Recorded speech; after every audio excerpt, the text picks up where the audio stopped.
নমস্কার বন্ধুরা, হেলদি হেসেলে সবাইকে স্বাগত। আমরা সকলেই মিষ্টি খেতে পছন্দ করি।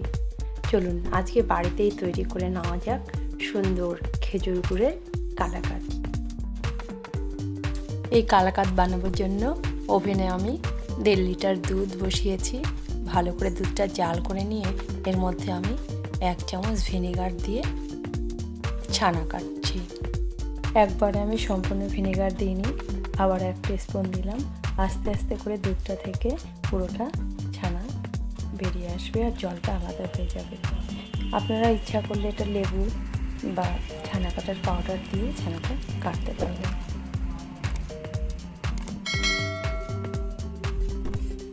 এবার আমি একটা বড় ছাঁকনি নিয়ে ছানাগুলোর জল ঝরিয়ে নিচ্ছি।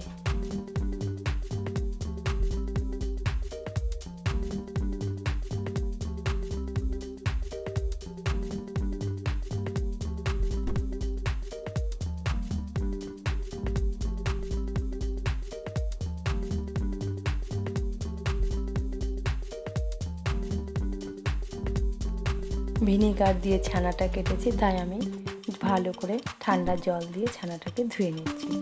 ধুয়ে একটা স্পুনের সাহায্যে চেপে চেপে জলটাকে ঝরিয়ে নিচ্ছি।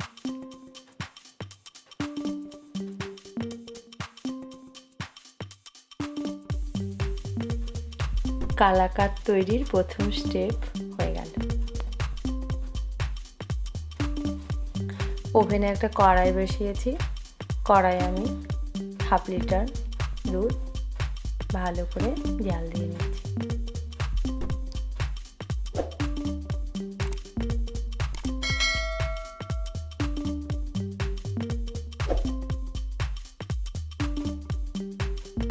লো ফ্লেমে দুধটাকে ভালো করে ফুটিয়ে ফুটিয়ে কমিয়ে নিচ্ছি। এর পরিমাণ একদম অর্ধেক হয়ে যাবে, ততক্ষণ ধরে আমি ভালো করে ফুটিয়ে নিচ্ছি।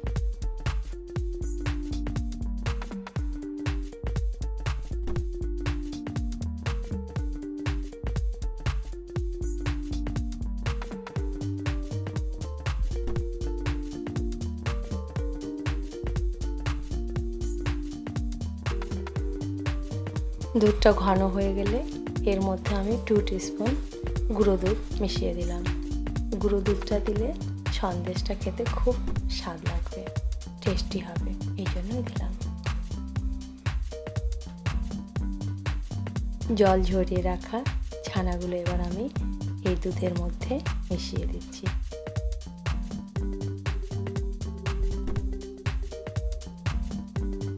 এর মধ্যে ছোট এলাচের গুঁড়ো মিশিয়ে দিলেও দারুণ লাগে, কিন্তু মিষ্টিতে আমার ছোট এলাচের গন্ধ ভালো লাগে না, ওই জন্য আমি দিলাম না। আপনাদের ইচ্ছে হলে আপনারা দিয়ে দিতে পারেন।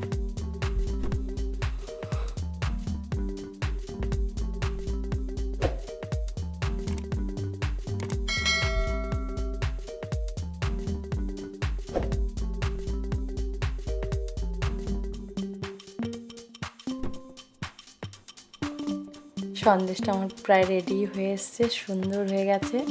এবার আমি গ্রেট করে রাখা খেজুরের গুড় পরিমাণ মতো এর মধ্যে আমি দিয়ে দিলাম। দিয়ে ভালো করে মিশিয়ে নেড়ে চেড়ে নামিয়ে নিলেই তৈরি হয়ে গেল টেস্টি মিষ্টি কালাকাঁদ।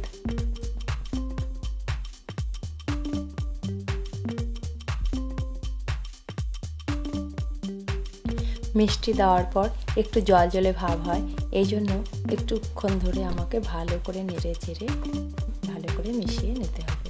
একটু টাইম ধরেই জাল করতে হবে, আবার অল্প।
লো ফ্লেমে বেশ কিছুক্ষণ নেড়ে চেড়ে নেওয়ার ফলে কি সুন্দর দেখুন মাখো মাখো হয়ে এসছে।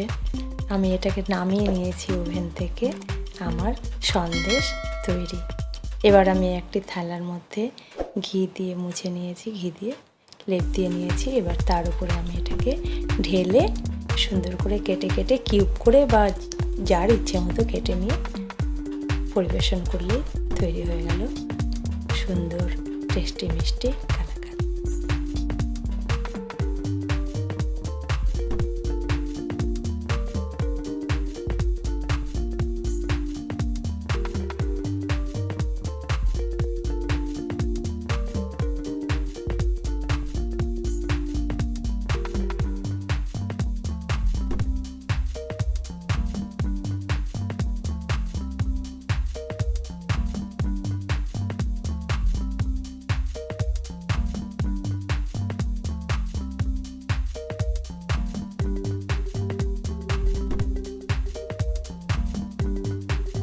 সকলে ভালো থাকুন, সুস্থ থাকুন, আর আমার চ্যানেলটিকে অবশ্যই সাবস্ক্রাইব করতে ভুলবেন না। সকলের জন্য শুভেচ্ছা রইল।